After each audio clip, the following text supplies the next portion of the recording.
আচ্ছা কোয়েল পাখির ডিম ভাজি করলাম। এইখানে একটা নতুন আলু নিছি কুচি কুচি করে কেটে, আর তার ভিতরে দিয়ে দিছি পেঁয়াজ, কাঁচামরিচ, ধনিয়া পাতা আর সামান্য একটু হলুদের গুঁড়ো দিছি।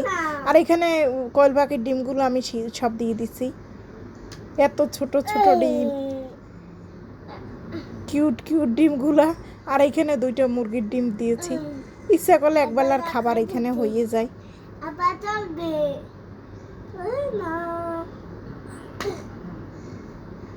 ইচ্ছা করলে একবেলা মানে আর কি ডিম ভাজি একবেলার খাবার এখানে হয়। টাইকে দিছি, এবার উল্টাই দিমু। এবার 4 পিস করে এই যে কাটিয়ে নিচ্ছি এখানে।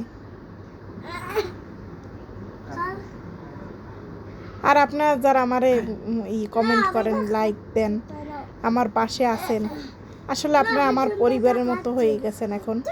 তাদের অসংখ্য ধন্যবাদ। এইভাবে আমার পাশে থাকেন সবসময়।